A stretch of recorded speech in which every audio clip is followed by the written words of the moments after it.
natin ng konting mga minutos na upang makapaghihinga munti ang ating tagapanayam. Parang inihigal siya eh. Malakas ang paghinga niya. third floor kaya eh. Pero bago siya magsalita, sa mga kapatid natin mga Muslim, kilala na ito ninyo ha? Hindi na dati introduce sa mga Muslim. Isa siyang sa mga popular speakers dito sa Riyadh. At hindi lang dito sa Riyadh, kahit doon pa sa Manila. Dahil isa siyang regular lecturer doon sa ating Fisabilillah Station sa DWAD, sa Hampilan DWAD, tuwing Sabado, is that right, Yake? Tuwing Sabado, may radio program tayo doon sa Manila, tuwing Sabado sa DWAD, at karaniwan ang tagapagsalita doon ay ang ating panauhin ngayong gabi. Siya ay tubong Bicolandia, I think. Please correct me, Yaki, if I'm wrong. Tubong Bicolandia, ibig sabihin, taga Bicol area region. At nag-aaral siya sa Pilipinas ng matagal na mga panahon sa isang seminaryo ng Romano Katoliko. Ibig sabihin, muntik na lang siya magiging isang pare. Dahil siguro mga 2 taon na lang ito kung makatapos o galing siya sa seminaryo. So, ang ating panauhin ngayon ay talagang well-versed, expert siya sa aklat ng mga Kristiyano na tinatawag na banal na Quran. Na Biblia, I should say, excuse me, astagfirullah. So, hindi na tayo magtagal dahil alam ko na parang excited na kayo makinig sa kanya. Ibigay natin ang microphone sa kay Brother Muhammad Tudoro. Jazakallahu khairan. A'udhu billahi minasyaitanir rajim. Bismillahirrahmanirrahim. Wassalatu wassalamu ala Sayyidina Muhammadin wa ala alihi wa sahbihi ajmain. Una, nagpapasalamat ako sa Allah subhanahu wa ta'ala at binigyan niya ako ng pagkakataon na personal kayong makaharap at muling makausap, inshallah. At nagpapasalamat din ako sa kapatid natin na nag-aanyaya sa akin upang talakayin ang ilang paksa hinggil sa ating pananampalataya. At para dun sa mga kapatid kong Muslim, bayaan yung batiin ko kayo sa universal na pambating Islam. Assalamualaikum warahmatullahi wabarakatuh. At doon naman sa hindi Muslim, sa ating kababayang Pilipino, ang kapayapaan ng gabi at ang pagpapala ng Allah subhanahu wa ta'ala nawa ay mapasa ating lahat at sana tanggapin tayo sa ating patutunguhan sa pagdarating ng paghukom at patawarin ang ating mga pagkakasala. Sana ngayong gabi mga kapatid, ang ating pag-uusapan ay tanggapin natin sa ating puso ng maluwag at buksan natin ang ating pag-iisip sapagkat ngayong gabi, hindi ako naparito para sirain ang pananampalatayang Kristyanismo, hindi para sirain ang aklat na Biblia, hindi para sabihing mali ang pananampalataya ng mga kapatid natin. Narito ako gaya ng inuutos ng banal na Quran na anyayahan ang mga angkan ng kasulatan, ang Hudyo at Kristiyano, sa paraang maayos, sa paraang hindi mapanghamok, at sa paraang makakapagbigay buti sa bawat isa. Kaya inaasahan ko, pagkatapos ng ating panayam, at hindi ko hahabaan, sana inshallah, dahil nakita ko yung iba'y nanginginig na sa lamig. No? At paglabas natin sa pintong ito, dala natin lahat ng katuruan na ating matututunan ngayong gabi. Ngayong gabi, narito ako hindi para makipagtalo sa inyong pananampalataya, narito ako ngayong gabi upang ibahagi ang katotohanan. At dahil ito ang una kong pagkakataong magsalita sa inyo, hindi muna ako tatalakay tungkol sa pananampalatayang Islam na gaya ng dapat nating gawin sana bilang isang Muslim. Sapagkat natitiyak ko, kung hindi pa kayo nagkakaroon ng sapat na kaalaman hinggil sa pananampalataya, kahit anong ganda ng aking paliwanag tungkol sa banal na Quran at sa salita ng Propeta Muhammad sallallahu alaihi wasallam, ito ay hindi nyo tatanggapin at hindi nyo maunawaan sapagkat hanggang ngayon nasa inyong puso pa rin ang inyong paniniwala na si Jesus ay Diyos, si Jesus ay tagapagligtas, at si Jesus ay kabahagi ng Diyos. Hindi ko rin inaasahan ngayong gabi na tatalakayin ko ang pananampalatayang Kristyanismo, sapagkat natitiyak ko kung ito ang gagawin, ay baka sa susunod na aking pagpunta rito ay hindi nyo na ako tanggapin. Sapagkat maaring sabihin ninyo, bakit naman yung tagapagsalitang yan, binaboy na si Jesucristo, ang Diyos. O bakit yung tagapagsalitang yan, dati palang Kristiyano yan, ay walang utang na loob. So kaya ngayong gabi, iiwasan natin ang mga bagay na yan, upang sa mga susunod kong pagtalakay ay higit nating maunawaan kung ano ang lalim ng ating pananampalataya. Kaya ngayong gabi, mga kapatid, hindi ako tatalakay ng paksa tungkol sa Islam, sa doktrina ng Islam. Hindi rin ako tatalakay ng paksa tungkol sa Biblia o sa doktrina ng Kristyanismo. Kung gayon, kung hindi natin tatalakayin ng Islam at hindi natin tatalakayin ng Kristyanismo, ano ang magandang paksang pag-usapan?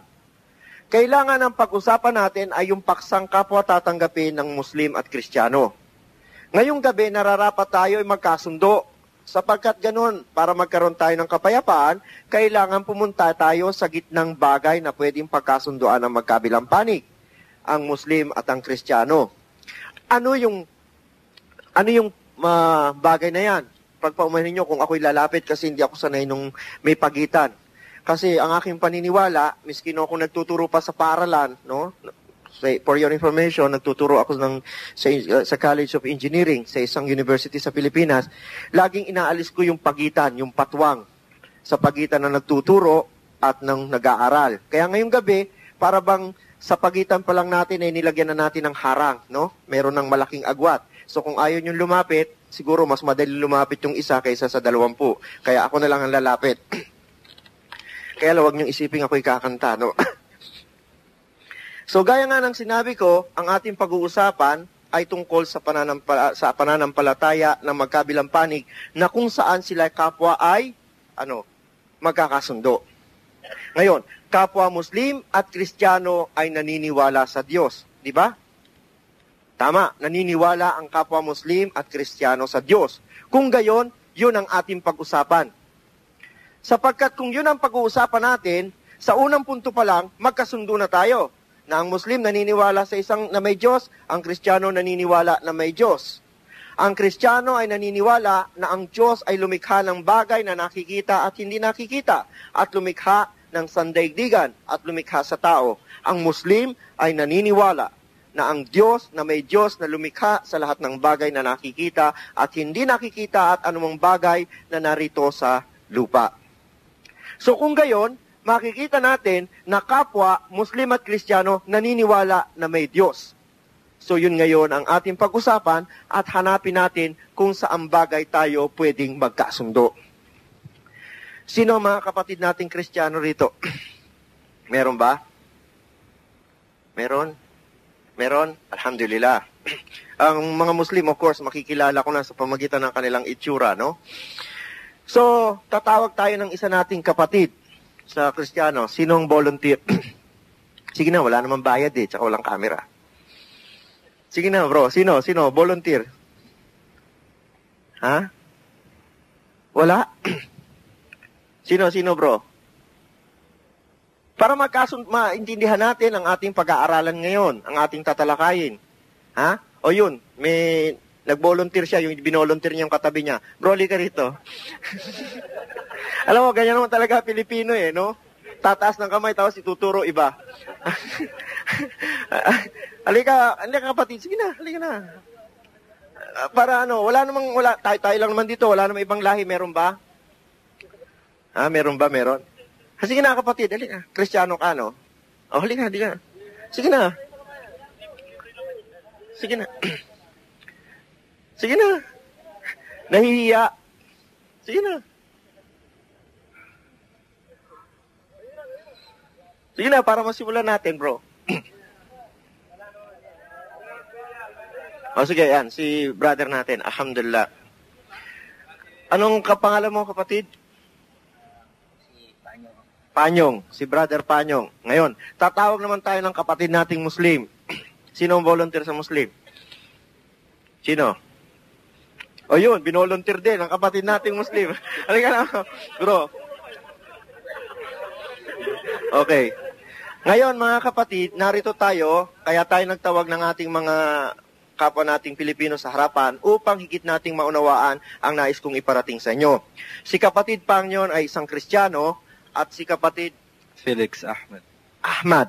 Si kapatid Ahmad ay Muslim.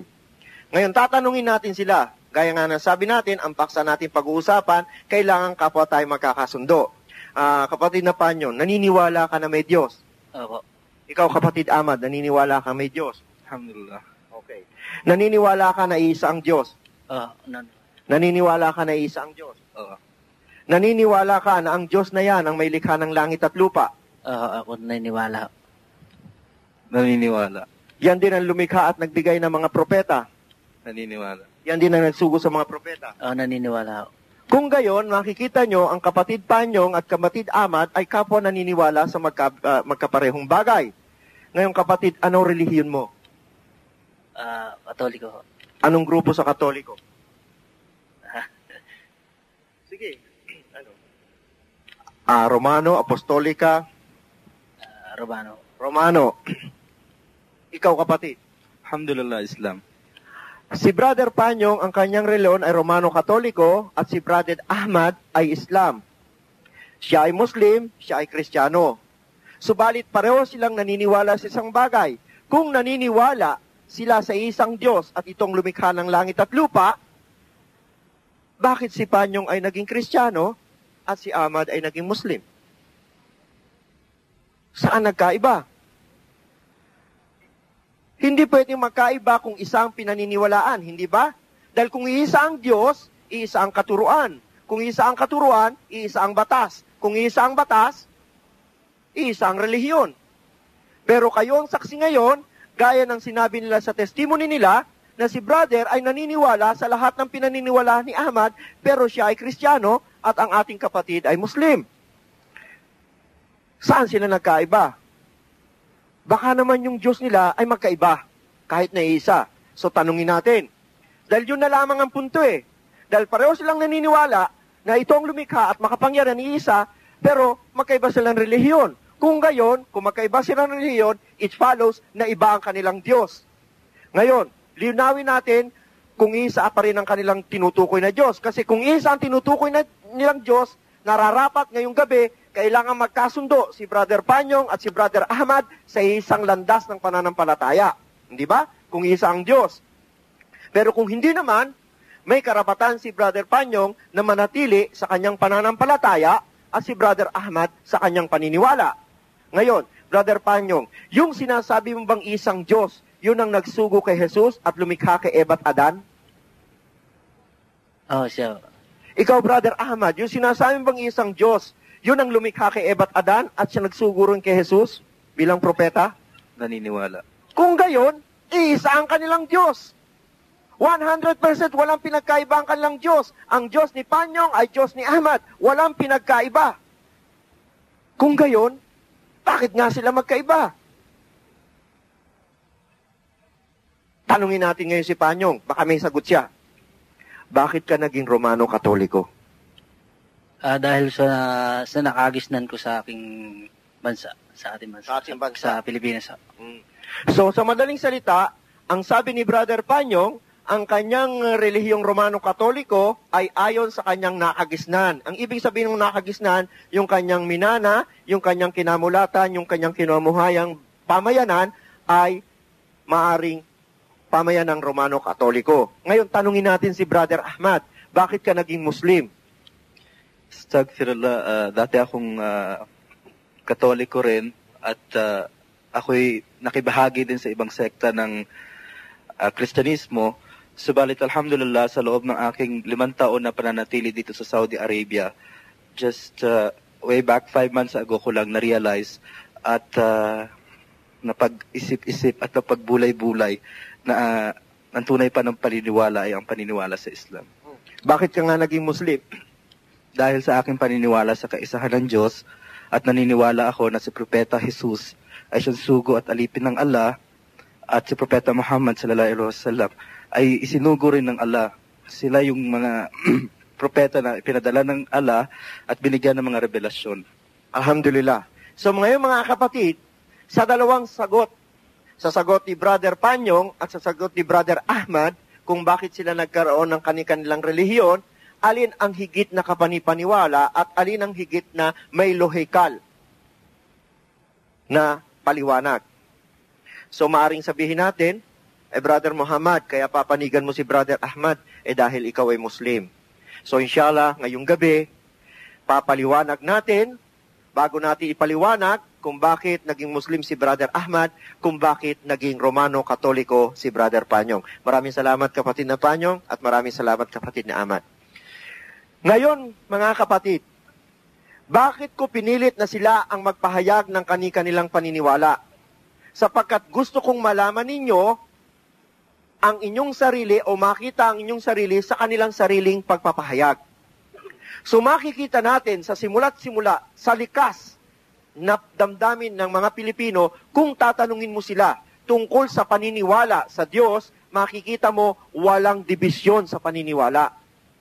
Ang paniniwalang ng kapatid Panyong at paniniwala ni kapatid Ahmad, makikita natin ay iisa. Walang pinagkaiba.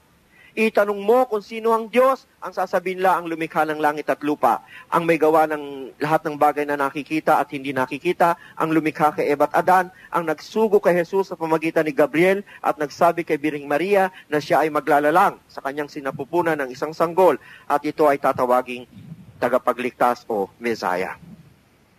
So makikita natin sa puntong iyon, mga kapatid, na wala tayong pagtatalunan, na wala tayong pag-aawayan tungkol sa ating pananampalataya sapagkat iisa tayo.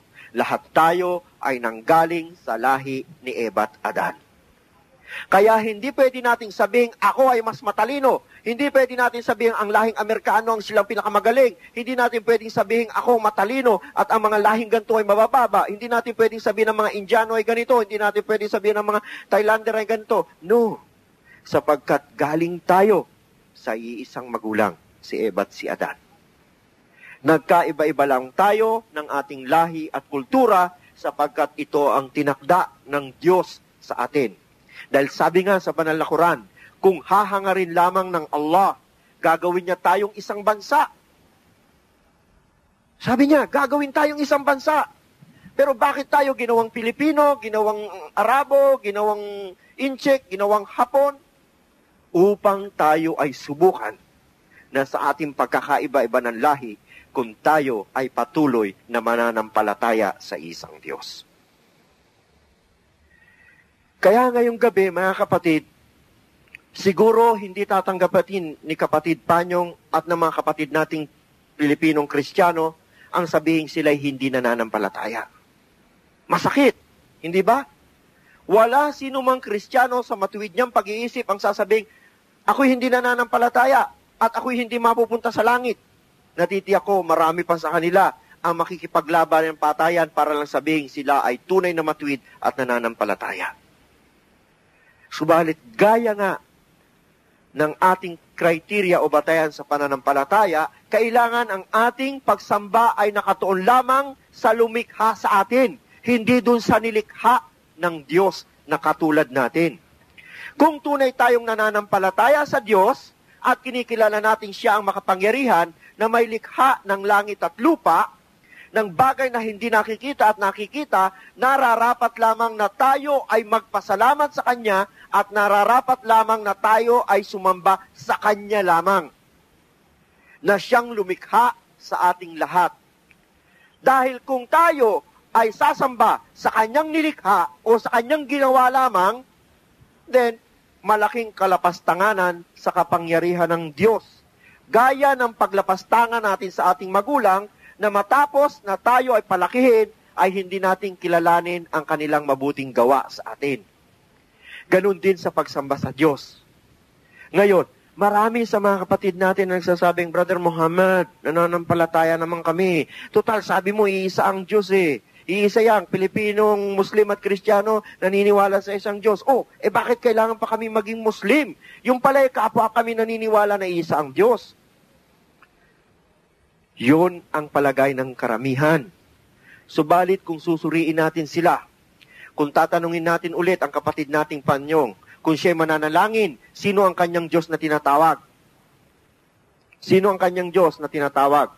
Kung siya ay Romano Katoliko, ang Diyos na kanyang tinatawag ay si Jesus, alayhi salam.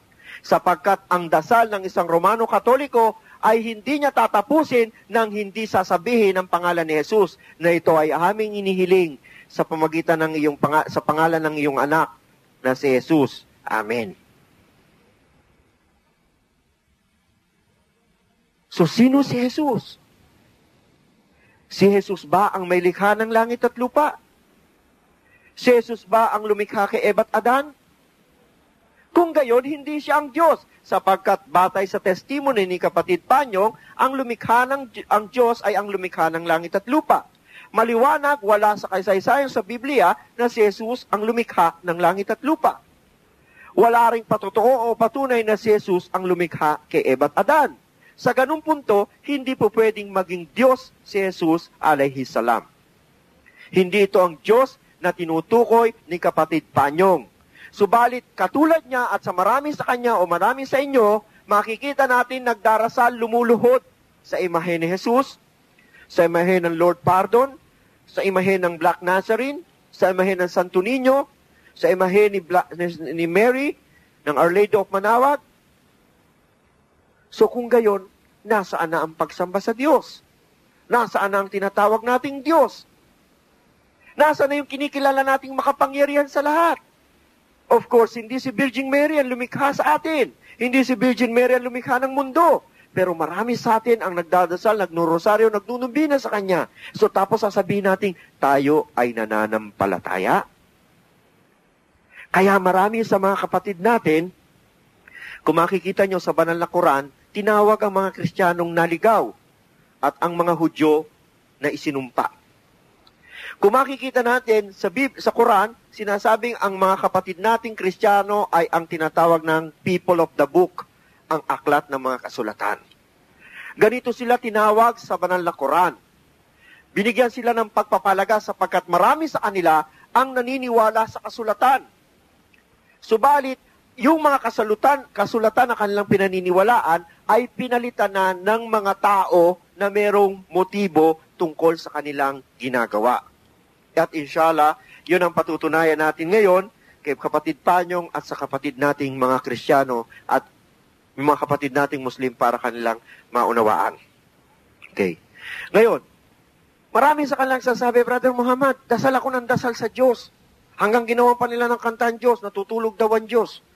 Dahil hindi sila pinakikinggan. Di ba? Natutulog pa raw ang Diyos. Astagfirullahaladzim. Kung makikita natin kung paano lapastanganin ang kapangyarihan ng Diyos sapagkat hindi natin kilala ang Diyos. Bakit ganun, Brother Muhammad? Dasal ako ng dasal, hindi naman pinakinggan. May pinipili yata ang Diyos. Mga kapatid, simple lamang. Ang tinutugon, ang sabi ng Diyos, ng Allah sa banal na Quran, siya ay tumutugon sa tumatawag sa Kanya. Siya ay sumasagot sa panalangin ng sinuman. Kaya nga makikita natin sa banal na Quran, kung titignan natin ang banal na Quran, makikita mo kung nag-uutos ang Allah Ta'ala sa Propeta Muhammad sallallahu alaihi wasallam, ano sabi niya? Kul, sabihin mo o Muhammad. Ganyan mag-utos ang Allah Ta'ala sa Propeta ng Islam. Kung magtatanong ang aking mga alipin tungkol sa alak, sabihin mo o Muhammad. Yun ang instruction ng Allah Subhanahu wa Ta'ala. Kung magtatanong ang aking mga alipin tungkol sa buwan ng period ng babae, sabihin mo o Muhammad. Kung magtatanong ang aking mga alipin tungkol sa pakikidigma, sabihin mo o Muhammad. Laging ganon ang pamamaraan ng Allah Subhanahu wa Ta'ala sa Quran. Kul, sabihin, bigkasin mo o Muhammad. Pero, anong sabi ng Allah Ta'ala? Subalit, kung sila ay mananawagan sa akin, kung sila ay tatawag sa akin, hindi sinabi ng Allah Ta'ala na kul, hindi sinabing sabihin mo o Muhammad. Ang sabi ng Allah Ta'ala, ako ay malapit sa kanila, dinidinig ko ang bawat panalangin ng tumatawag sa akin. So makikita natin doon na ang ibig sabihin ng Allah Ta'ala na hindi na kailangan si Propeta Muhammad para kami ay magdasal sa Allah Subhanahu wa Ta'ala. Hindi na kailangan kami dumampas sa, Propeta ng Islam, tumatawag kami sa Allah, tulungan mo kami. No. Categorically, sinabi ng Allah Ta'ala, ako ay malapit sa sino mang tumatawag sa akin. So gamitin natin criteria yon. sa kapatid nating Kristiyano kung naniniwala sila sa Diyos, sa makapangyarihang Diyos, sa isang Diyos, natitiyak ko na sino mang tumawag sa Kanya ay tutugunin ang Kanyang panalangin.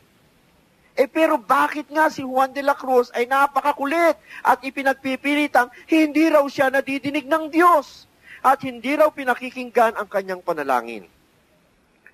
Sapagkat, kapatid, walang pinagkaiba yan. May kaibigan ka sa Pilipinas. Sulat ka ng sulat. Oh, dear kapatid Cesar, ako ay narito ngayon sa kingdom, taglamig ngayon. Ang ganda-ganda rito. Sulat ka, isa. Hindi sinagot ni Cesar. Pangalawa, hindi sinagot ni Cesar. Pangatlo, hindi sinagot ni Cesar. Pang-sampu, nabuisit ka na. Ang sabi na ngayon ni Juan de la Cruz, Cesar, ito na huling sulat ko. Sagutin mo man o hindi, wala na tayo. Hindi na tayo magkaibigan. Hindi mo ba alam, nagtaas na ang stock dito sa Saudi Arabia at napakamahal na, tapos hindi mo man lang sinasagot ang aking sulat. Nagbakasyon si Juan de la Cruz. Magkabahay lang sila ni Cesar. Ang sabi niya, pare, labo mo, nakasampung sulat ako, ngayon naghahanap ka ng pasalubong, hindi mo sinagot. Sabi naman ni Cesar, pare, wala akong natanggap. O, sumpaman, wala akong natanggap. Bakit, saan mo ba in-address? Sinabi yung address. Kaya pala hindi natanggap at hindi sinagot ni Cesar ang sulat ay sapagkat mali ang address na ginamit ni Juan upang ang sulat kay Cesar ay makarating. Ganon din sa ating pananampalataya. Tawag ka man ng tawag sa Diyos, magnubina ka man sa Baklaran, magnubina ka man sa St. Jude, magpunta ka man sa Our Lady of Manaoag, lumakad ka man ng Paluhod sa Quiapo, 5 beses ka man tumawag sa Diyos araw-araw, kung mali naman ang Diyos na tinatawag mo, paano kanya sasagutin? Dahil maliwanag ang sabi niya, sasagutin niya ang taong tumatawag sa kanya. Brother Bahamad, bakit yung ibang Kristiyano? Ang gaganda ng buhay at nananagasa. Bakit sigurado kang ang Diyos ang sumagot sa kanyang dalangin? Si Satanas, pwede rin ipagkaloob ang inyong hihilingin. Pwede rin niyang kayong bulagin upang kayo ay gumawa ng kasamaan, upang mapalayo kayo sa pagsamba. Subalit, gaya nga ng sabi natin, ang Allah Ta'ala ay maawain, mahabagin. Kaya yung sino man na nakikita niyang buspusan ng paniniwala sa kanya, yun ang kanyang pinagkakalooban ng biyaya. Kaya mga kapatid, walang pinagkaiba sa kapatid ko. Nagro-rosaryo, Hail Mary, full of grace, the Lord is with thee. Naglalakad ako sa hagdan. Tol, kanino ka nagdadasal? Sa Diyos. Ba't ka dyan kay Birhen Maria nagdadasal? See? Tumatawag daw siya sa Diyos, tapos Hail Mary, full of grace, the Lord is with thee. May birhin kami ng Manaoag at tapos may kandila sa altar. Sabi ko, paano ka pakikinggan ng Diyos? Yung tinatawag mo si Birhen Maria. So, nasaan ngayon ang pagkakaiba ng paniniwalang Islam at ng Kristiyano? Si kapatid Ahmad, pag tumawag siya, pag sinabi niyong Allahu Akbar, para kang nakakunik, para kang may direct line sa langit. Diretso ka agad. Ang estilo sa mga kapatid natin, naniniwala nga sila sa isang Diyos, gusto pa nilang dumaan sa operator to transfer the call. Bakit? Inutos ba na nag-iisang Diyos na gumamit tayo ng tagapamagitan? No. Si Brother Panyong, kaya siya naging Romano Katoliko, sapagkat ang pinaniniwalaan niya ay ang doktrina ng simbahan sa Roma, ang doktrina ni Pablo, na kung saan siya ay isang Hudyo, pero nagkaroon siya ng Roman citizenship. Kaya makikita nyo, ang sentro ng pananampalataya ng kakristyanuhan sa Pilipinas ay nasa Rome, Vatican, at ang tinatawag sa pinakamataas ay Pope Paul bilang pagpupugay sa taong nagtatag ng pananampalatayang yan, na walang iba kundi si Pablo. Kaya kung tutusin, ang mga kapatid nating Romano Katoliko, hindi ang katuruan ni Jesus ang kanilang sinusunod, kundi ang katuruan ni Pablo. Si Pablo na nagturo ng napakamaraming bagay na lihis sa tunay na aral ni Jesus. Si Pablo ay hindi nabuhay sa panahon ni Jesus. Si Pablo ay hindi isa sa apostoles ni Jesus, ni hindi niya nakita si Jesus, ni hindi niya ito nakasama sa kanyang misyon, kundi ang lahat ng ito ay nalaman niya lamang sa pamagitan ng mga kwento, sa pamagitan ng mga salaysay tungkol sa nabuhay ni Jesus. Pero maraming kakristyanuhan ang hindi nakakaalam nito. Marami sa kapatid natin ngayon ang maraming hindi nakakaalam nito. Si Pablo rin ang dahilan kung bakit pumasok ang konsepto ng Trinidad sa kakristyanuhan.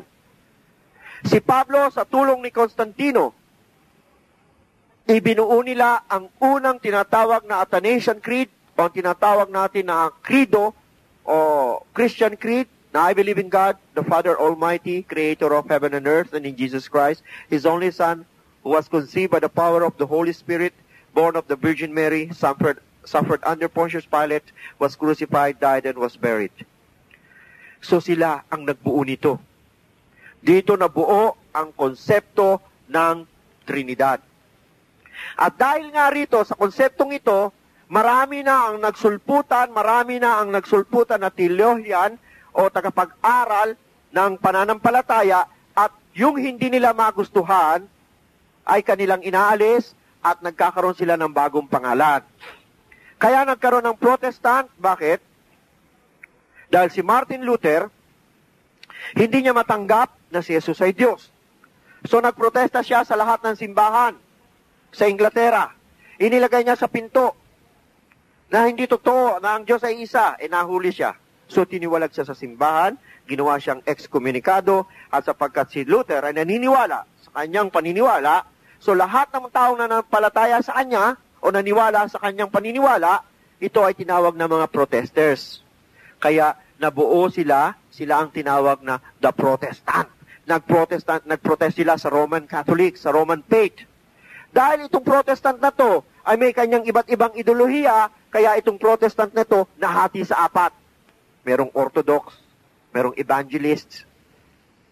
Siguro alam niyo yan. At pagkatapos nito, bukod pa rito, gaya nga ng sinabi ko sa inyo, yung mga taong hindi matanggap ang katuruan ay nagtatayo ng kasanilang relihiyon. Katulad ni Gregorio Aglipay. Hindi siya naniniwala na ang pare ay tulad ni Jesus, sapagkat sa Roman Catholic, ang ine-exemplify ng mga pare na sila si Jesucristo. Kaya hindi sila nag-aasawa. Bawal sa kanilang asawa. Kung paano nila pinararaos yung mga bagay na yon, ay sa kanila na lang. Huwag na nating ibulgar at magkakasala tayo. Pero bawal sa kanila mag-asawa. Ayaw ngayon ni Gregorio Aglipay. Dahil si Gregorio Aglipay may pagkamacho. Hindi siya naniniwala na ang lalaki ay gagawing inutil ng Diyos para hindi magparami. Kaya itinayo niya ang La Independência Pilipina na kung tawagin natin ay Aglipayan. Ang konsepto ni Gregorio Aglipay ay magkabuo ng isang pananampalataya na makapilipino, nauugma sa kultura at kaugaliang Pilipino. Kaya makikita nyo sa simbahan nila ang Santo Niño nakabarong, si Birheng Maria nakakimono at saya, si Jose ay yung suot ng Pilipino. Ito rin ang dahilan kung bakit nabuo ang Iglesia ni Cristo. Dahil si Manalo, matapos pag-aralin ng kanyang relihiyon, ay nakita niya ang katuruan ng Islam. Nakita niya ang katuruan ng monoteismo sa Islam.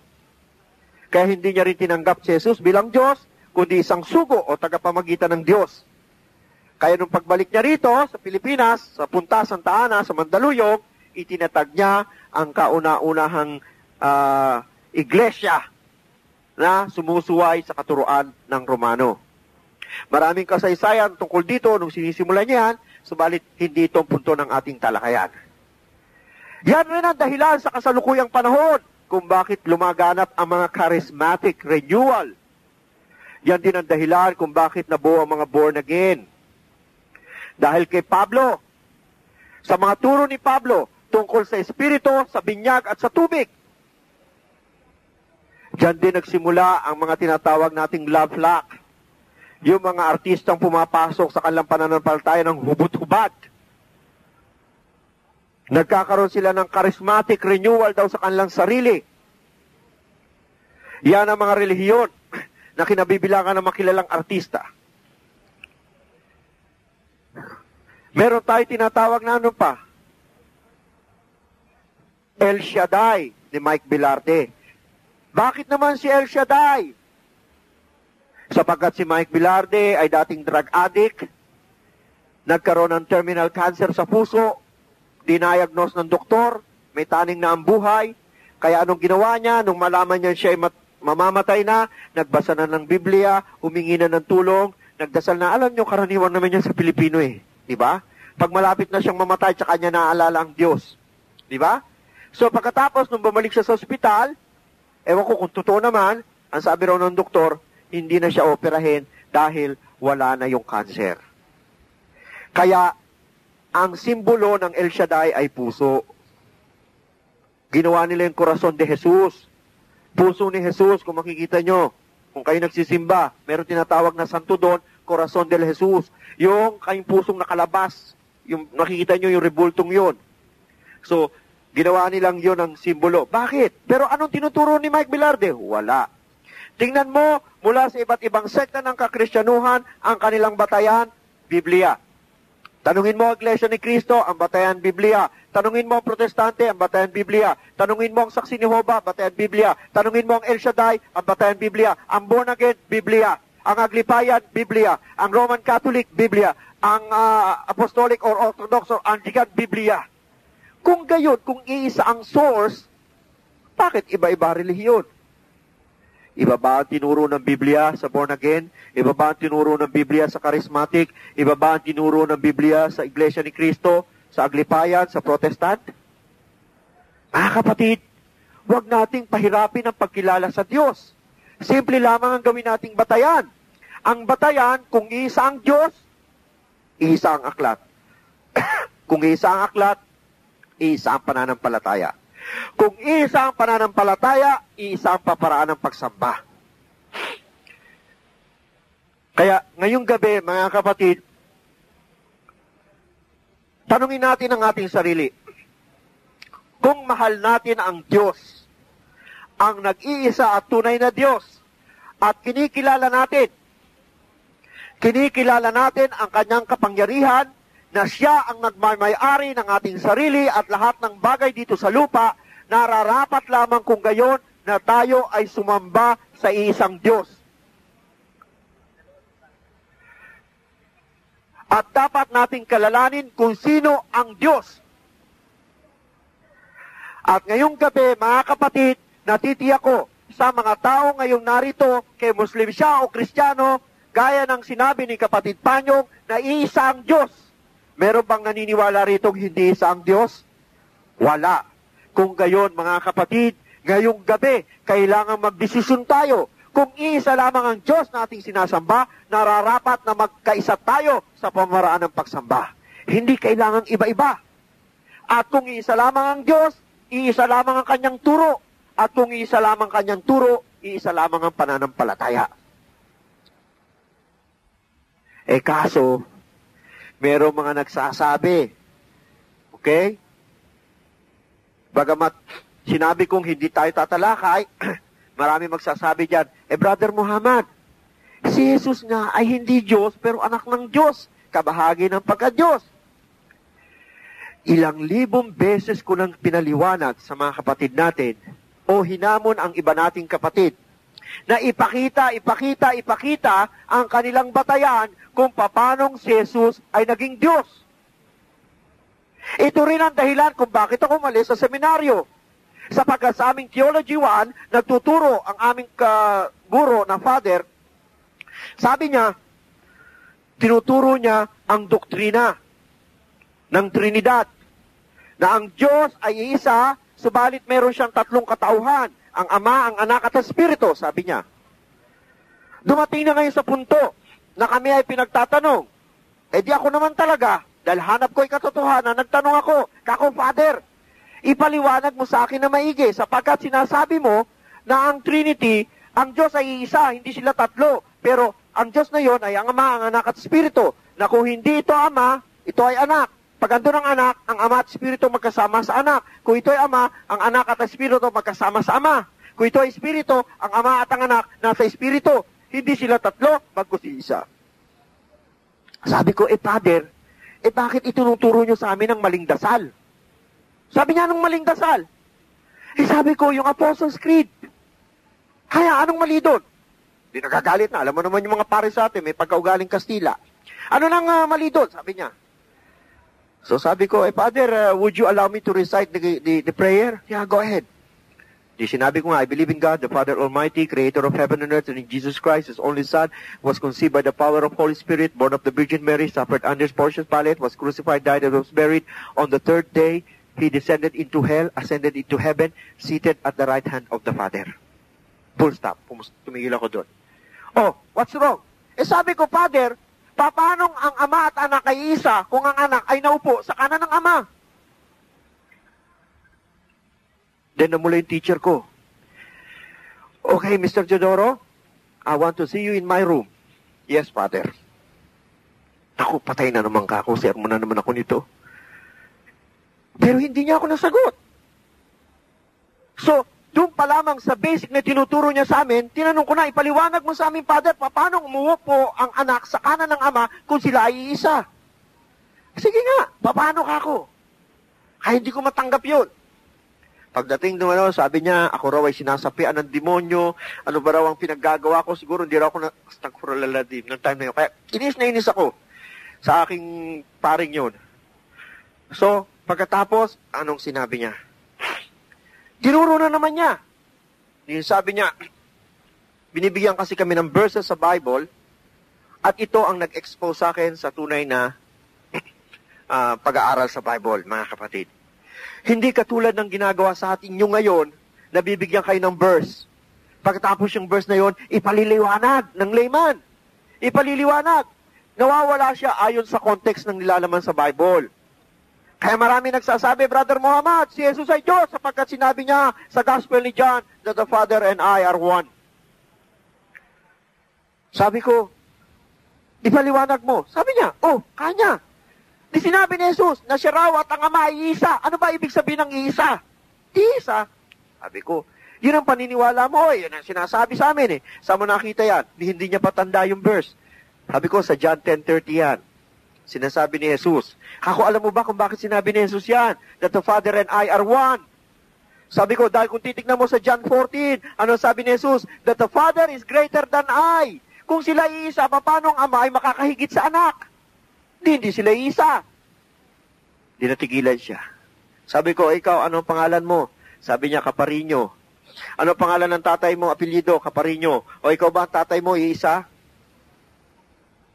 Sabi niya, sa apelyido. Ganun din si Jesus.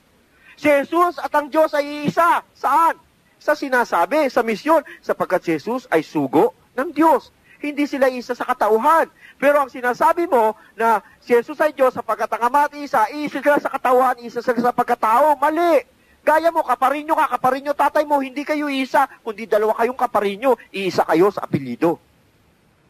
Ayaw pa rin yan tanggapin. Sabi ko, dibuksan na natin ngayong kako ang Gospel ni John, chapter 10. Ano ba ang sinasabi? Bakit ba sinabi ni Jesus that the Father and I are one? Sino nakakaalam? Asan ba si Brother Abdurasid? Wala akong papremyo eh. Ha? Sino nagtanong? Ha? Si Philip. Nagtanong si Philip. Dahil si Jesus nagbibigay ng lecture. Alam mo naman si Jesus kung magbigay ng panahon na yun, puro talinghaga, puro parabola. Minsan yung mga kanyang mga apostoles ay hindi siya masakyan. Bakit? Bakit hindi siya masakyan ng kanyang mga apostoles?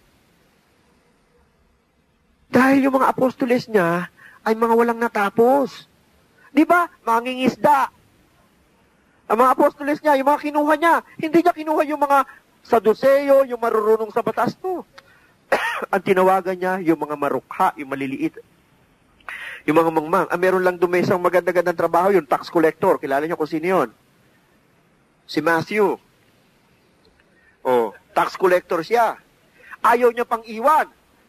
Dahil wala siyang makukuhang kay Jesus. Sabi niya, iwan mo yan. Kaya hindi siya maintindihan sapagkat ang kanya, mga tagasunod, ay sinabi natin, hindi ganun kataas ang antas ng pinag-aralan. Inshallah, kung may pagkakataon, ipaliliwanag ko sa inyo kung nasaan si Jesus at the age of 10 to 33 o 30. Wala yun sa Biblia. Wala yun sa Biblia. Pero ipaliliwanag ko kayo kung nasaan siya at kung bakit siya ganun magsalita, kung saan siya natuto ng tungkol sa batas at tungkol sa Ebanghelyo.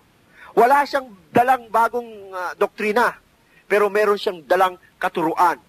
Ito ang tinatawag na ebanghelyo na ipinagkaloob sa kanya. Inshallah, sa mga susunod natin pagkakataon, kung gusto niyo malaman, tatalakayin natin yan. At kung paano pinalitan ang ebanghelyo ng mga tagapagsulat. So ito ang dahilan. Mga kapatid, lahat na ng pare na kilala ko sa Pilipinas, hinamon ko ng discussion tungkol sa pagiging Diyos ni Jesus. Marami ang gustong humarap nung simula. Pero nung i-lay down ko na ang prinsipyo ng tauhid, ng kaisahan sa Diyos, katangian ng Diyos, kapangyarihan ng Diyos, yung susunod namin paghaharap, hindi na sila sumipot. Wala ni isa man, miski si Jaime Cardinal Sin, on the record ako, kahit iparinig ninyo, hindi niya nasagot at pinahanap ko sa Biblia kung nasaan na tinutukoy na si Jesus ay Diyos o kabahagi ng Diyos. Pero marami akong naipakita sa kanila, mismo sa bibig ni Jesus, hindi niya inangkin na siya'y Diyos, kundi siya ay tao at propeta o sugo ng Diyos. Hindi kayo maniniwala, alam ko, dahil hindi niyo binasa ang Biblia. Pero kung binabasa niyo ang Biblia at yung verses na sasabihin ko, sasabihin niyo, tama ang sinasabi ni Brother Muhammad. Bakit madali kayong linlangin? Bakit madali kayong lokohin? Sapagkat hindi niyo alam ang inyong aklat. Ni hindi nyo na kinu-question ang taong nagtuturo sa inyo o ang taong nagsasalita sa inyo. May isang taong pupunta sa inyo at may dalang Biblia at ganun sasabihin sa iyo, kapatid, para ka mapunta sa kalangitan. Tinorta. Wala. Ang kanilang mga example, walang batayan, kapatid. Ni ang salitang Trinidad. Naamoy ko sila. Hindi, talaga.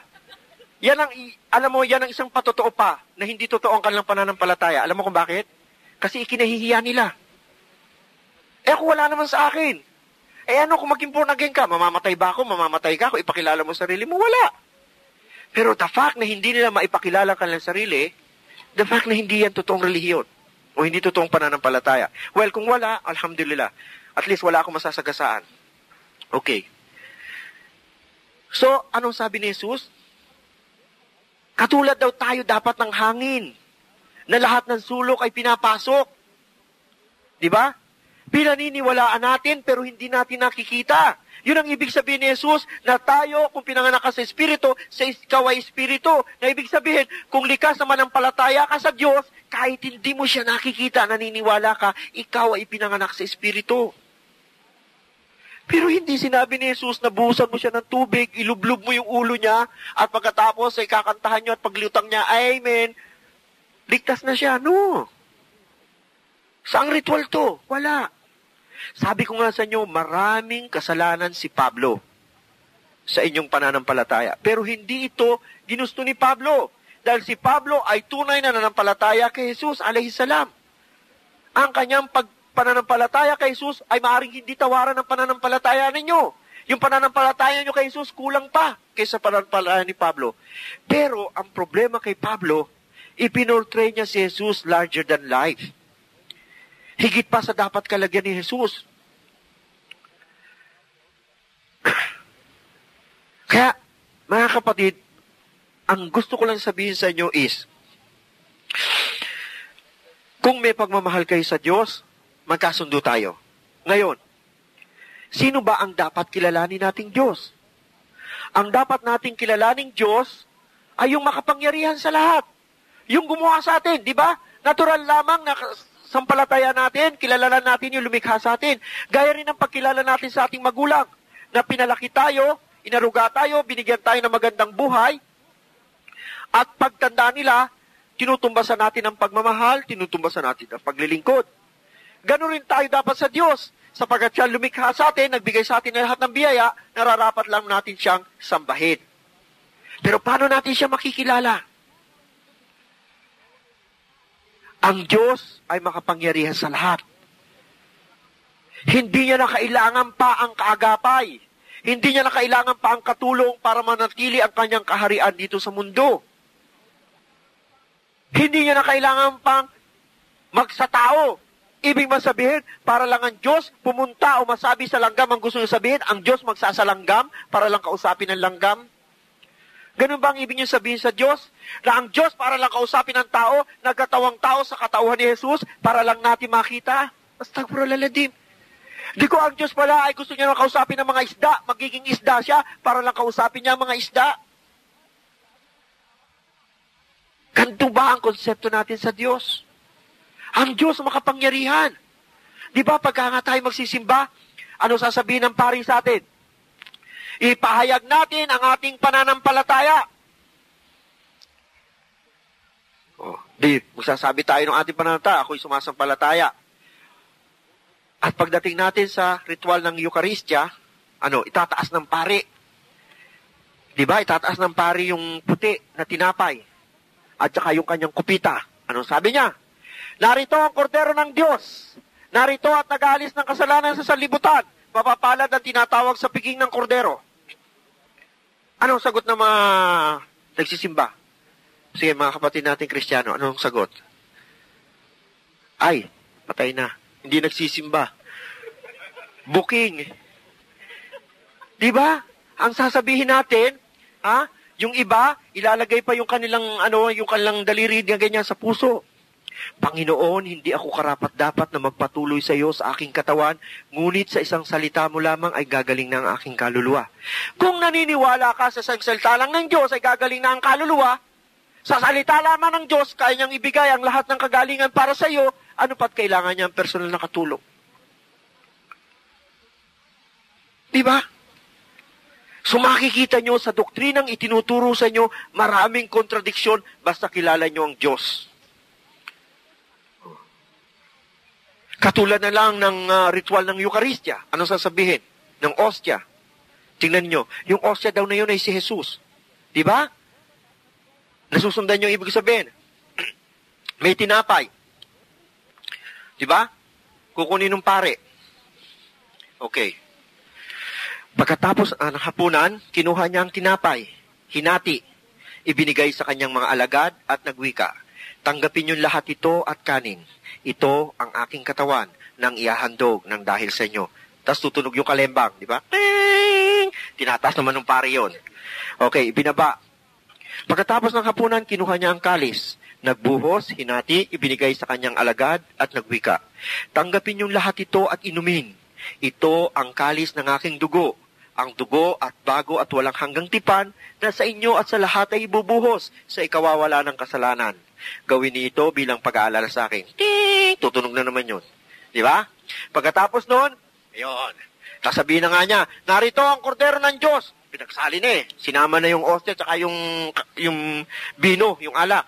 Narito ang kordero ng Diyos. Mapapalad ang tinatawag sa piging ng kordero. Sasagot naman kayo. Pagkatapos nun, tayuan na. Di ba? Tapos, pila-pila na kayo. Susubo ngayon sa'yo. Katawan ni Kristo, susubo mo yung ostia. Amen. Alin yung ibig sabihin ng amen? Siya nawa. Okay. Si Kristo, isinubo mo. After 8 hours, asa na si Kristo? Asa bituka mo. Di ba? Saan pupunta yun? Di pag sinubo mo, saan pupunta? Sa esophagus mo, hanggang sa bituka mo, sa small intestine, large intestine, hanggang doon na sa bahay dumi mo. Di ba? After 24 hours, hindi pwedeng manatili si Jesus. Kailangang ilabas mo. Pag milalas-malas, after 26 hours, si Jesus nasa Poso Negra na. See? Ganun ba ang pagdakila natin sa Diyos? Itinuro ba ni Jesus? Hindi. Anong ritual to? Ritual to ng mga pagano. Ritual to ng mga hindi nananampalataya na kinopya ni Pablo. Dahil noong mga panahon na yun, yung mga pagano, gusto niya maging Kristiyano, maniwala kay Jesus. Kaya kahit ano na lang ginagawa ng mga pagano, ina-adapt niya. Oh. Di ba? Pati yung batas ng pagtutuli, wala pa si Jesus, kailangan ng tuliin ng tao. Pero inabolis ni Pablo yun. Dahil ang mga pagano ayaw magpatuli. Dahil inisip ni Pablo, ano nga ba naman magagawa ng pagtutuli sa iyo kung maniniwala kay Jesus ka? Tinawag pa rin niya. Kaya sila nag-away ni Pedro, hindi ba? Kung nagbabasa kayo ng Book of Acts, nag-away sila ni Pedro dahil si Pedro, sinabihan ni Pablo, bakit ikaw sumasama ka sa pagkain sa mga hentil? Hiniya niya si Pedro sa harap ng maraming tao. Oh. Pero anong ginawa niya? Sumama siya sa gawain ng mga hintil para lang maging Kristiyano. Kaya yun ang dahilan kung bakit naging smorgasbord na ang pananampalatayang Kristyanismo. Alaikum salam. Kaya mga kapatid, makikita ninyo sa punto na iisa ang Diyos na paniniwalaan natin. Tama yun. Nagkahiwalay ang Muslim at Kristiyano sa paniniwalang si Jesus ay kabahagi ng Diyos, samantalang ang Muslim naniniwalang siya ay propeta at sugo ng Diyos at hindi kabahagi ng Diyos. Doon lamang tayo naghiwalay. Kaya kung maaalis natin yung maling konseptong itinuro sa atin tungkol kay Jesus, natitiyak ko magkasama tayo sa paniniwala. Doon lang tayo nagkahiwalay. Dahil kung paniniwalaan nyo si Jesus ay sugo, si Jesus ay propeta, gaya ng karamihan sa mga samahan sa Kristyanismo na naniniwalang si Jesus ay sugo. May naniniwalang sugo, hindi siya Diyos. May naniniwalang siya ay tagapamagitan. Makikita nyo, may mga pananampalatayang kinopya sa Islam. Katulad ng saksi ni Jehovah.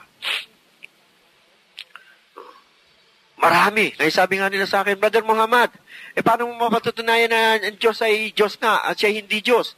Sabi ko, kapatid, kung sasabihin ko ba sa yung sinasabi sa Quran, maniniwala ka. Sabi niya, sa totoo lang, hindi. Kung sasabihin ko ako sa Bible, maniniwala ka. Siyempre, aklat ko yan. O sabi ko, sige, bukslanin mo. Sa aklat ni Isaiah, chapter 42. Buklat na naman siya. Pag buklat niya, nakalagay doon, ako si Yahweh, ang Panginoon, maliban sa akin ay walang iba. Teka ako. Ba't nagkaroon ng Yahweh dyan? Doon sa Biblia ko walang Yahweh.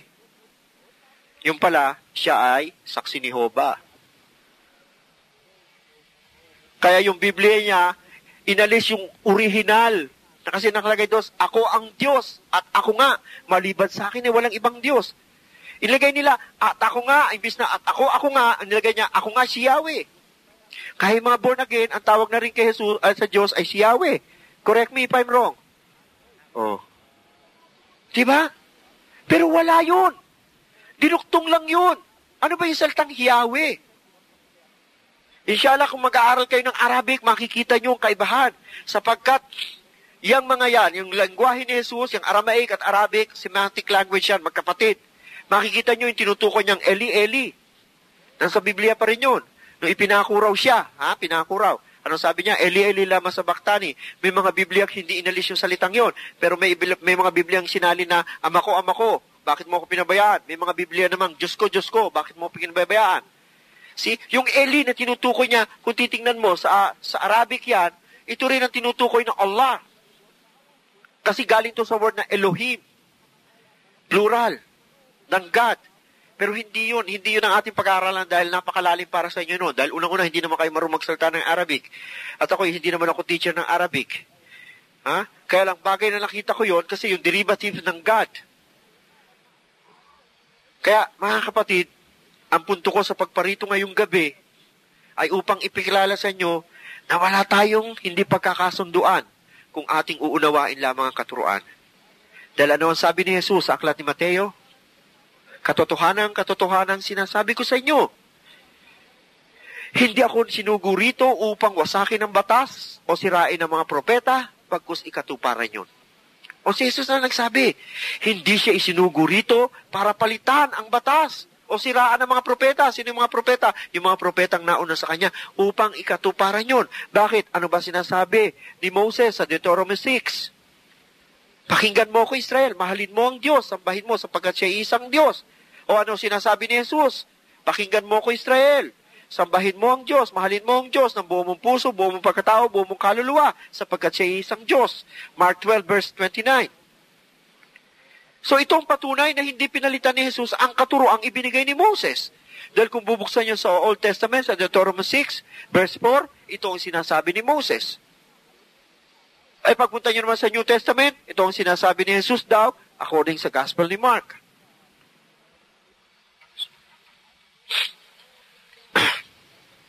So, walang pinagkaiba. Pero, hinulaan na rin ni Jesus ang pagsulpot ng iba't ibang mga bulaang propeta, ng iba't ibang tagapagturo. Kaya mga kapatid, siguro mas mabuting doon natin tapusin ang ating talakayan ngayong gabi. At yung iba ay ginaw na, ako naman ay sisipunin na. So gusto ko magtagal, ito ang kalabang ko. Sana sa susunod, wag tayo rito kahit saan ng maliit na kwarto sana. Pero kung gusto nyo pa akong bumalik, inshallah, at talakayin ang ibang mga pananampalataya o may gusto kayong malinawan ngayong gabi, nasa inyo ang lahat ng aking oras. Gusto nyo itanong, gusto nyo akong hamunin o i-challenge nyo ako tungkol sa pananampalataya nyo, inshallah, sasagutin ko sa abot ng aking makakaya. Gaya nga ng sabi ko sa inyo, ako ang may mga katanungang hindi kayang sagutin ng nagtuturo ng theology sa atin. Hindi sa pagyayabang. Kung dala ko lang ang transcript ko, makikita nyo, pagdating ko sa theology, plot 1 ako. Hindi sa pagyayabang. Dahil talaga nung bata pa ako at 9 years old, doon ko na iniisip ang konsepto ng Diyos. Kako, ang lupit mo, Diyos. Bakit ka ganito? Kami mabait dito. Kasi sa bahay namin, kinuha mo pa tatay ko. Iyak ako ng iyak.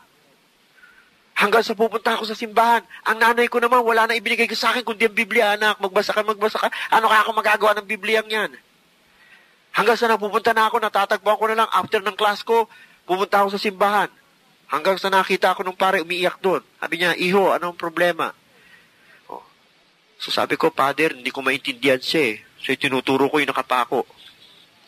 Bakit niya kami ginaganito? Sabi ko, wala naman kaming ginawang masama. Masunurin naman kami anak. Wala naman kami storbo. Samantalang yung kapitbahay namin, mas masama sa amin. Buhay pa yung tatay niya hanggang ngayon. Tatay ko, kinuha niya. Yes, at the age of 9. Niyakap ako ng pare, Iho, may mga hiwaga ang Diyos. Sabi ko, Father, yung ang hiwaga, hindi ko maintindihan eh. Kaya nga tinatanong ko ngayon sa kanya eh. Ano pa ang gusto niya? Nanay ko naman ang kunin niya, ako naman kunin niya. Sabi ko gano'n. Siyempre, sa isip na bata, hindi mo masisiyon. Tatanda ko yun. Sabi niya, anak, kaya hanggang ngayon, yung binigay sa akin ng paring yun, kasama ko pa ang Biblia. So, basa ako, anak, tiis ka lang. Kada hapon, dumadaan ako sa kanya. Nagsisilbi-silbi ako sa simbahan. Ako, taga-bihis ni Birhing Maria. Minsan pag hinuhubaran ko, ayoko pang pumayag. Tumatalikod pa ako. Kahit bulto lang yun, nahihiya ako. Ako, taga-bihis ng mga santo, taga-punas, sa altar, taga-ayos ng bulaklak. So hanggang sa nabasa ko, hindi ginusto ng Diyos na tayo maghirap. Kundi ginusto ng kapwa-tao natin. Kaya nag-repel din naman ako. Napasok naman ako sa samahang makakaliwa. Lumaban naman ako sa gobyerno. Dahil sa paghahangad ko, mga kapatid. Pero noong pa man, hindi ko matanggap na talagang si Jesus ang Diyos. Minsan talaga, I have even questions the fundamentals of my faith. Talaga tinatanong ko siya, kung Diyos ka talaga, bakit hindi ka makagalaw? Pakitaan mo ako ng himala. Minsan sasabihin ko nga, kahit galawin mo lang yung kapa mo, para marinig mo ko. Na alam ko, narinig mo ang dasal ko. Yes. Minsan kung titingnan niyo, kung maririnig niyo na sinasabi ko, sasabihin niyo, baliw tong taong to kung magdasal. Natatandaan niyo yung sinibak yung paa ni Jesus sa Quiapo? Ha? Naghurimentado? Yung Lord of Pardon? Sinibak? O, muntik masibak, pati humahalik doon. Andun ako. Ang takot ko talaga noon. Tapos sabi ko, kung Diyos siya, kahit hindi siya kumikilos, dapat meron siyang divine power para proteksyonan yung paa niya. Hindi siya dapat napalakol. Diba? Doon ako nag-doubt. Kaya mula noon, hindi na ako humalik doon sa paa noon. Tapos tinanong ko na yung pare, Father Kako, bakit ba Santo Niño siya? Sino yung Santo Niño? So nagtatanong na ako sa pare ng gano'n, sino yung Santo Niño? Sino naman itong Lord of Pardon? Sino naman itong Black Nazareth? Ba't negro siya, Kako? Oh. Ngayon, ang sasagutin ko rin sa inyo, yung sagot ng mga pare. Kasaysayan ng santong yun. Yung kasansayan ng Santo Niño, umulan daw ng malakas sa tundot, baha, dahil ninakaw ni Imelda Marcos yung Santo Niño, dahil ginto yung kamay, astagfirullah. At nung ibalik ni Imelda Marcos na wala yung baha, siguro alam niyo, nangyari sa atin yun, di ba? Oh. Sabi ko, Father, bakit ganun ang Diyos? Kasalanan ni Imelda, ang dami-daming mahihirap ang pinahirapan niya. Oh. Hindi ko sinabi yun. Hindi naman ako pwedeng idemanda ng libel dahil nasa dyaryo yun. Oh. Kaya, kayo na lang mga kapatid ang magsabi. And then kung talagang gusto nyo maligtas, hindi ang tubig. Hindi ang binyagan ng kaligtasan. Diba? Sinasabi rin naman sa Biblia eh. Hindi sinasabi rin naman ni Jesus eh. Diba? Ang pananampalatayang walang gawa ay baog. Ano yung baog? Pag baog ka, inutil. Hindi magmumultiply. See? Ito ang kaligtasan. Kahit naman alam mo na nampalataya kay Jesus, nagkaroon ng malaking baha, isukbit mo itong Biblia, lulubog ka pa rin, dahil lalo kang bibigat. Hindi ka niya maililigtas. Ni ang Quran, hindi ka maililigtas. Ang makakaligtas sa iyo ang iyong mabuting gawa at pananampalataya sa dakilang lumikha. Di ba? So, siguro mga kapatid, ayoko namang, bagamat alam ko na sa aking pagtalakay sa mga kanina, meron akong nasagasaan. Hindi ko hangad na saktan kayo. Yun ang gusto kong iparating sa inyo. Di ba? Ang gusto ko lamang parating sa inyo, ipakita sa inyo kung paano kayo niloloko ng inyong mga tagapagturo sa relihiyon. Tama na ako. Naloko nila ako sa loob ng 20 taon. Papayagan ko pa ba yung iba na mapatuloy silang mapaloko? At least mga kapatid ko, hindi na sila nagsisimba. Dahil alam nila kung sino na yung Diyos. Minsan kami-kami pa, nag-challenge kami. Patunayan nyo sa akin. Pero totoo nung Kristiyano ko, ako ang pinakamaraming santo sa bahay. Ako pinakamaraming santo. Yung santo ninyo de Cebu, meron ako. Magsabi kayo lahat ng santo, nasa akin. Kaya, ni ang mga kapatid ko, hindi maniniwalang ako ay magmumuslim. Ang Birhen of Manawag ko, napakalaki. Talagang binibihisan pa ng maganda yun. Hindi siya nawawala ng bulaklak. Nung mag-Muslim na ako, umuwi ako galing dito sa sa Saudi, nagtaka sila. Bakit nakatalikod na yung Manawag? Tinalikod ko eh. Hindi ko muna inalis. Sabi nung kapatid ko, Kuya, naghimala ang Manawag, tumalikod. Kako hindi, nahihiya lang yan. Dahil nakita ko, nahihiya ka ako. Unti-unting nawala. Pagdadasal sila, wala na yung Lord of Pardon, yung Crucifixo, dahil yun ang unang kong inalis. Hanap sila ng hanap. Dahil yun ang kauna-unang krus na binili ng nanay ko, na inilagay sa ataol ng tatay ko. Tinago ko. Nawawala. Ang kapatid ko may ugali pang nagbibigay ng pagkain sa altar. Ang gagawin ko nang kukunin ko, kakainin ko. Masasabi lang, nabawasan. Naniniwala silang may anito sa bahay. See? So lahat yun, ang dami kong inalis na paniniwala, mga kapatid. Unang-una na sa sarili ko. Dahil nung una no ako'y Kristiyano pa, nanghuhula ako. Akala ko gift ng God. So sa isang araw, mahina ang kita kong 800 sa panghuhula. Di ba? Kaya nga. Kaya nga. Di ba? Pero alhamdulillah na mag-Muslim ako. Sana pinatawad ako ng Allah sa mga pangyayari yun. Kasi ayokong tumanggap ng donation. Nasasabihin ko lang, bigay nyo na lang dyan sa mga birhen. Siyempre, mga Pilipino naman, takot sa mga birhen. Imbis na ibibigay lang 50, gagawin na 100. Lalakihan na. Di ba? So, ganun. Ako mismo magpapatunay sa inyo na walang mabuti o masamang itutulot ang mga rebulto sa atin. Kundi, bilugin ang ating pananampalataya, ang ating paniniwala. Kaya ngayong gabi, mga kapatid, gusto ko pang talakayin ang mga susunod, pero gaya ng sabi ko sa inyo, nakakaingit kayo, kumakain na kayo, hindi kayo nag-alok. Pero, iano natin sa pagtatanong. Kung gusto niyo magtanong, dito ako, mga kapatid, magtanong kayo.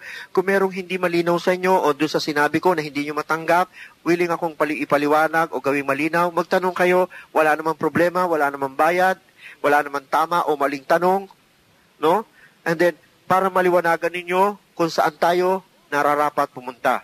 At pakiusap ko ngayong gabi, pag-isipan nyo sinabi ko, kung kapwa Muslim at Kristiyano naniniwala ang isang Diyos, dapat iisa ang paraan ng pananampalataya.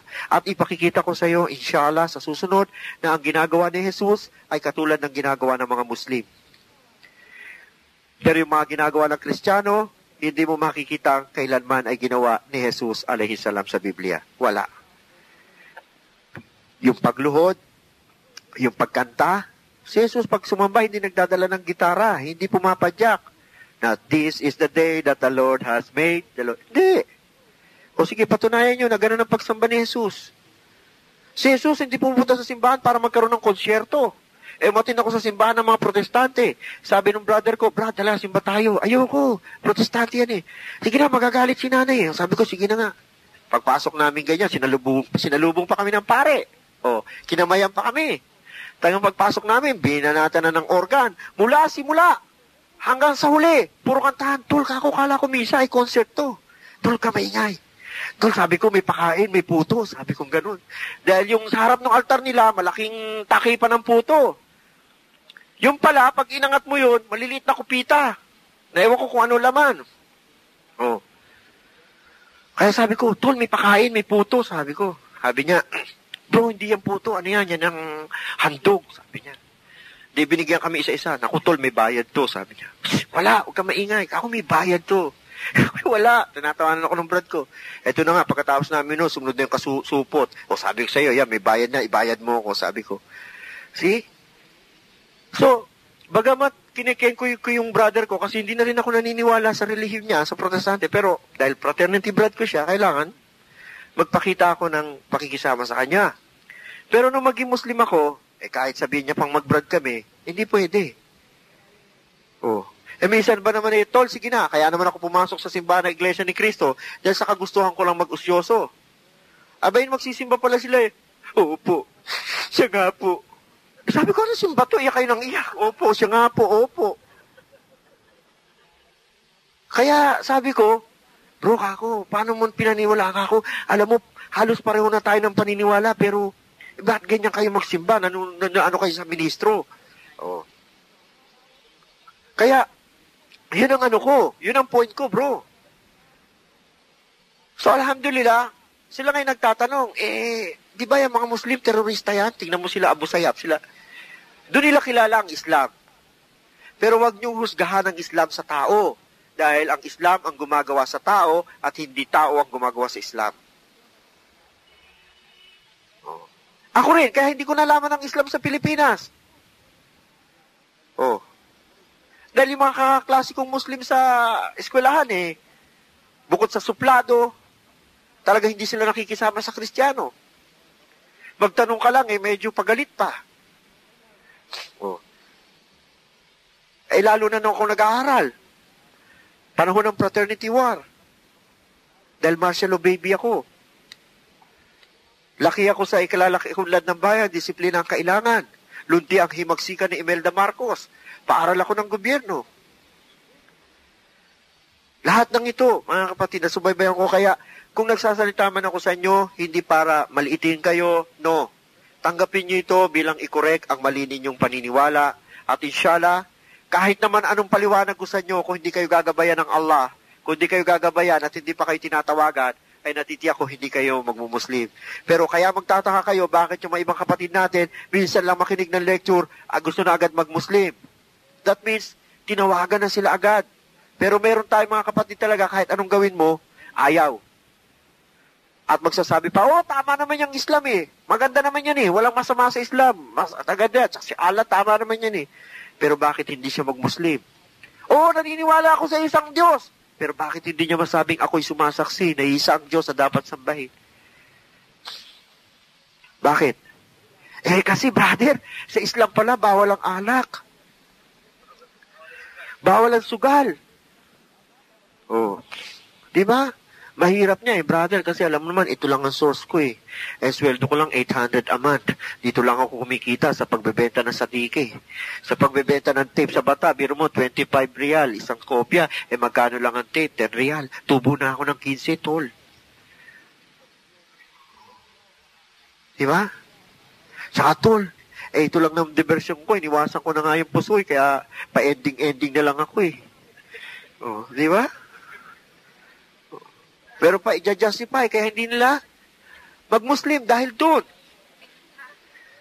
So, ang batayan lang naman mga kapatid, yung pagtanggap mo sa Diyos. Kung tanggap mo na isa ang Diyos, mahal mo ang Diyos, at handa kang mamatay para sa Kanya, handa kang maglingkod para sa Kanya, doon tayo magsimula. Huwag natin pahirapin. Kalimutan mo yung alak, kalimutan mo yung sigarilyo, ang mahalaga tanggap mo siya.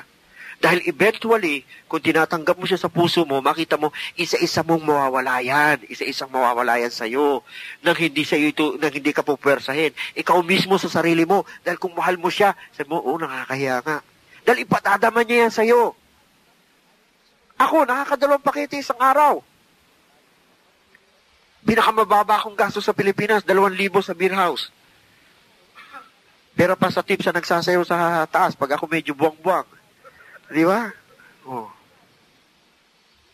Pero bakit lahat nawala? Uno, mahirap. Nawala ang heart. Nagsimula ako sa beer. Lesser of beer. Pero nung mabasa ko ang hadith, di konti palang alak pag pinataka ng ano mo, kasalanan na. O kaya, alhamdulillah, natigil. Mga fraternity blood ko darating, Tol, mapulang-mapula ka ngayon painom ka naman.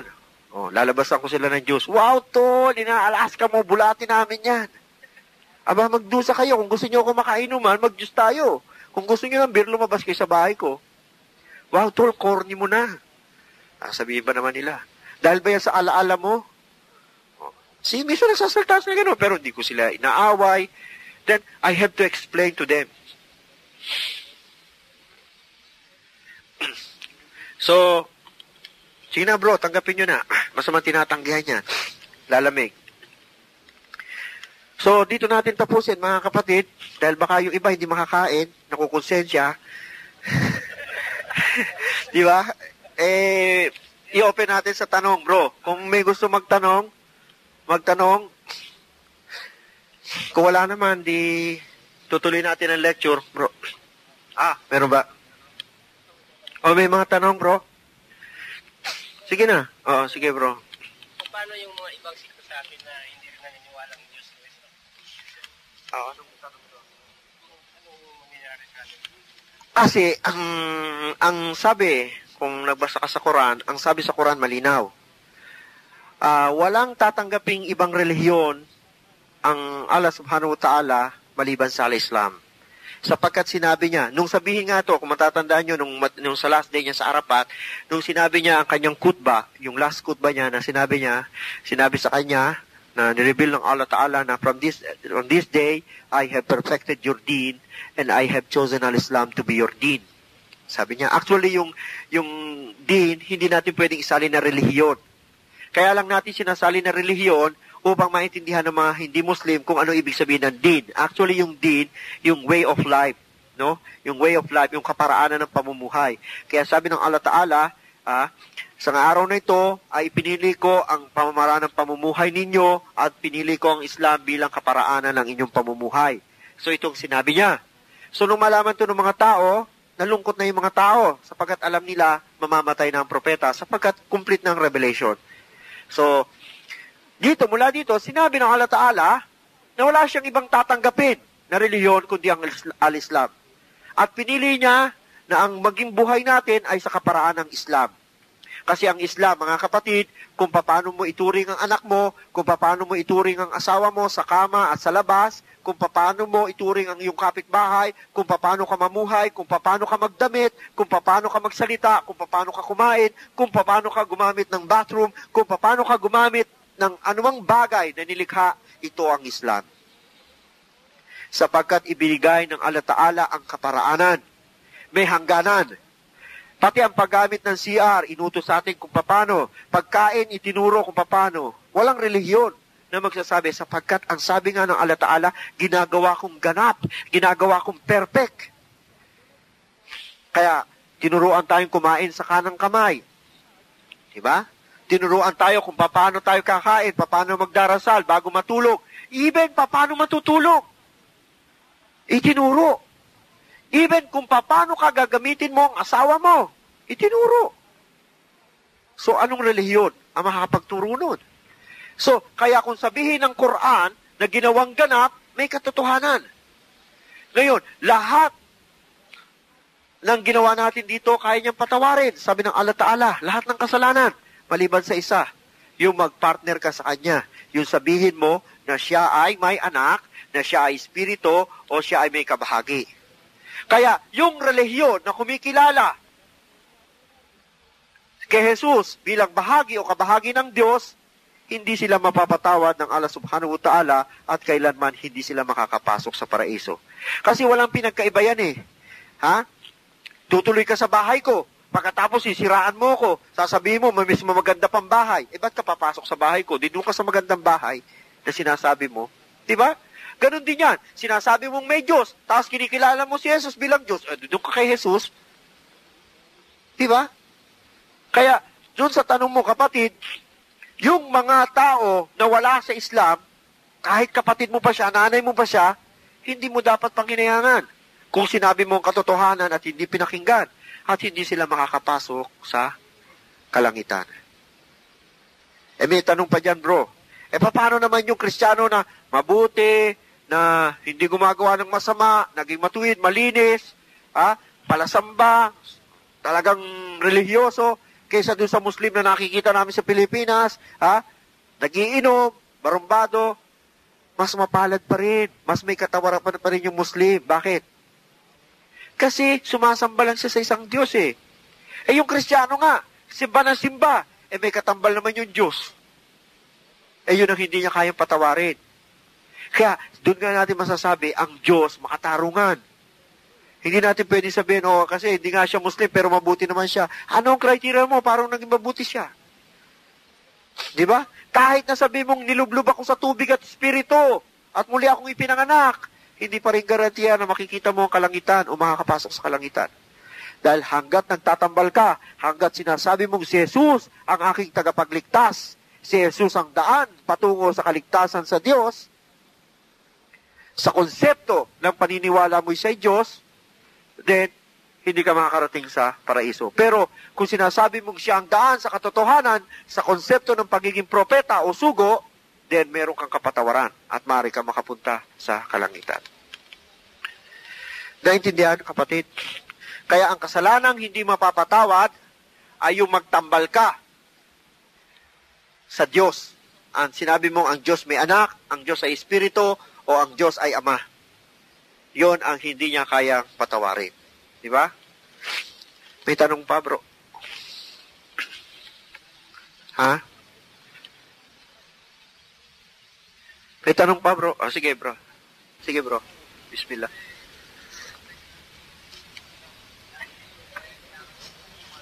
Kaya brace mo lang last week. Alhamdulillah, bro.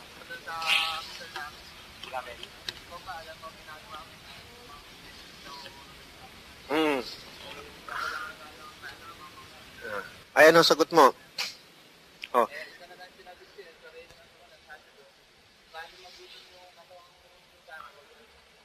Alhamdulillah. Kung ako naman yun, kung tinatanong ka, ikaw 5 beses ka nagdadasal ka mo. Kaya sabi ko naman, ikaw brother, alam mo ba yung ginagawa mo? Bakit 5 beses ka kumakain isang araw?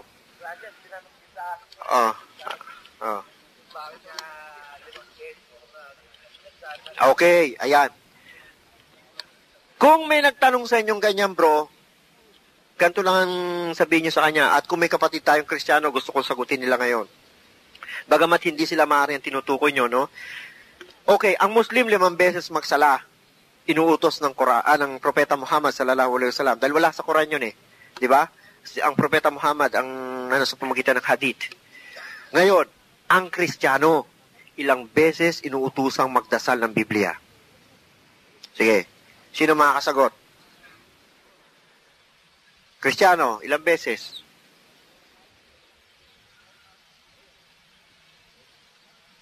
Yan ang sinasabi ko. Kaya, minsan, marami nagtatanong sa akin, Muslim, ako, kasi ko ipaliliwanag ko, hindi niya rin tatanggapin eh. Hindi niya rin tatanggapin yung paliwanag ko sa point of view ng Islam. Kaya ang Kristiyano, pag ako tinanong gano'n, tatanong ko sa kanila, bakit? Ang Kristiyano ba, ilang beses sinasabi sa Biblia? Sa aklat ng mga awit, ilang beses? 72 beses. Sa Salmo, ano sinasabi? Manalangin ng walang patid. O sinong matapat ditong Kristiyano makakapagdasal ng manalangin ng walang patid? O sumamba ng walang patid? Di ba? Wala. Sabi nga, ba't ba kayo mga Muslim? Ito pang, ako naman sa akin, ba't ba kayo mga Muslim tumutuwad? Yon. Umahalik sa lupa. Sabi ko, kapatid, alam mo, masasagot ko yan eh. Pero anong epekto sa'yo? Ikaw naman, tanungin kita, bakit kayo mga Kristiyano tumatayo, lumuluhod, umuupo? Sige, sino makakasagot sa akin? Bakit? Pero kami, kung bakit kami yumuyuko, lumuluhod, kaya kong sagutin sa Quran at sa Biblia. Nasa Biblia. Dahil nasa pamaraan ng mga propeta, si Moses, paano ba sumamba sa Diyos? Si Abraham, paano ba sumamba sa Diyos? Si Jesus, paano ba sumamba sa Diyos? Hindi mo makita si Jesus dala-dala gitara at kumakantang, "This is the day that the Lord has gone," o kaya yung, "Praise the Lord, hallelujah." Hindi mo makita yun. O, bakit pag ang mga Muslim gumagawa ng pagruko, ng sujud, para bang katakataka sa kanila? Samantalang may batayan. Ito nagpapatunay na ang ginagawa ng mga Muslim ay ang ginagawa ng mga propeta. Si Aaron at si Moses, inutusan ng Diyos, bago maghugas, bago pumunta sa tabernakulo, ay kailangan maghugas ng kamay at paa sa Deuteronomy. Diba? Si Moses, inutusan ng Diyos na alisin ang sapin ng paa sa aklat ng Exodus, sapagkat ang kanyang tinatapakan ay banal na lupa. Ang Kristiyano ba, pag pumapasok sa banal na simbahan nila, naghubad ng sapatos o ng sapin sa paa? Hindi. Bakit? Sinabi ba sa mga Kristiyano na pagpunta ka sa banal na simbahan, dalhin mo sapatos mo? Hindi. Pero inutos kay Moses, alisin ang sapin sa paa, sapagkat kanyang tinatapakan ay banal na lupa. Kaya ang mga Muslim, pagpapasok sa kanilang masjid, sapagkat ito ay banal, inaalis ang kanilang sapin. Kahit na Reebok, kahit na ano pa yung sapatos niya. Ano ba yung mamahaling yung sapatos? Dr. Martin, kahit yung pa, iiwan niya yun. Pero subukan mong Kristiyano, wow, baka madekwa at mawala. Di ba?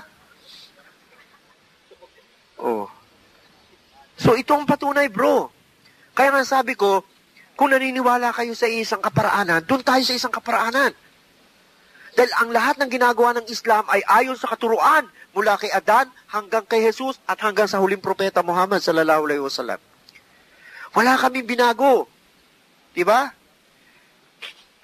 Minsan nga may nagtanong sa akin Brother Muhammad, sa dinami-dami ng relihiyon, ano ba ang totoo? Yan. Ano ba ang tunay? Sabi niya. Diba? Siguro, hindi niya na ako mabara. Wala na siyang matanggap na tanong. Gusto na lang niya akong asarin siguro. Kaya sabi niya, sa dinami-dami ba? Yung Islam, yung alin ba ang tunay? Paano ba natin malalaman ang tunay? Diba? Paano natin malalaman ng tunay? Sabi niya, paano natin malalaman ng totoo? Kako kapatid, apakaganda ng tanong mo. Pero bago ko sagutin, kailangan maintindihan muna natin yung tanong mo. Pag sinabi mong totoo, ano ba ibig sabihin ng totoo? Ano yung tunay? Diba? Kasi kung hindi natin malalaman ang kahulugan ng salita, hindi natin malalaman kung anong sagot. Sino makakapag-define ng totoo? Anong kahulugan ng totoo? Yan. Ano ba ang tunay? Sabi niya. Diba? Siguro, hindi niya na ako mabara. Wala na siyang matanggap na tanong. Gusto na lang niya akong asarin siguro. Kaya sabi niya, sa dinami-dami ba? Yung Islam, yung alin ba ang tunay? Paano ba natin malalaman ng tunay? Diba? Paano natin malalaman ng tunay? Sabi niya, paano natin malalaman ng totoo? Kako kapatid, apakaganda ng tanong mo. Pero bago ko sagutin, kailangan maintindihan muna natin yung tanong mo. Pag sinabi mong totoo, ano ba ibig sabihin ng totoo? Ano yung tunay? Diba? Kasi kung hindi natin malalaman ang kahulugan ng salita, hindi natin malalaman kung anong sagot. Sino makakapag-define ng totoo? Anong kahulugan ng totoo? Yun, hindi nagbago. Yun ang totoo. Dahil ang ginto, pag sinangsaw mo sa suka at namuti, hindi siya totoo. Hindi siya lantay na ginto. Peke siya. So, ang tunay na reliyon ay yung hindi nagbago. Yan. Di ba? Kasi kaya kong sagutin yun. Ang tunay na reliyon, Islam. Sasabihin mo, Islam lang reliyon mo. Pero doon natin ngayon gawin ng batayan. Yung relihiyong hindi nagbago. Si Adan, sumasamba sa isang Diyos. Di ba? Isa lang ang Diyos niya, yung lumikha sa kanya. Si Noah, yung isang Diyos niya, di ba? Yung nag-utos sa kanyang gumawa ng arko sapagkat gugunawin. Kay Lot, yung nag-utos sa kanyang lisanin ng Sodom at huwag lilingon sapagkat gagawin niyang asin ang sino man lumingon. Di ba? Kay Abraham, sino ang Diyos ni Abraham? Ang isang Diyos. Ha? Di ba? Kay David, kay Solomon. Okay. Kay Jesus. Di ba? Isang Diyos. Ngayon, pagkatapos na ni Jesus, si Jesus na ang ginawang Diyos. Di nagbago na. Pagdating sa Kristyanismo, iba na, nagbago na. Dahil nung panahon ni Jesus, isang Diyos. Nung panahon na ng Kristiyano, si Jesus na Diyos. Nagbago. So, hindi ito tunay na relihiyon. Dahil nagbago eh. Pagdating kay Muhammad, sallallahu alaihi wasallam, ano sabi ni Muhammad? Nibigay revelation sa kanya, Kul huwallahu ahad. Ang Allah ay nag-iisa, sabihin mo, Muhammad. So, hindi nagbago. Kay Propeta Muhammad sallallahu alaihi wasallam, iisa pa rin Diyos, ganun kay Jesus, ganun kay Abraham, kay Lot, kay Noah, kay Solomon, kay David, hanggang kay Adan, iisa ang Diyos, hindi nagbago. So, itong tunay na relihiyon, yung hindi nagbago. Pero sa Kristyanismo, nagbago. Bakit nagbago? Dahil si Jesus ang naging Diyos. Imbes na yung sa isang Diyos. Kaya, definitely, hindi Kristyanismo ang tunay na relihiyon dahil ito ay nagbago. Diba? So, anong tunay na relihiyon? Yung relihiyon na hindi nagbago mula sa panahon ni Adan, isa ang sinamba hanggang sa kasalukuyan, isa pa rin ang Diyos na sinasamba at ang relihiyon na yan ay ang al-Islam sapagkat ang al-Islam ang pagsuko at pagsunod at pagtalima sa isang Diyos.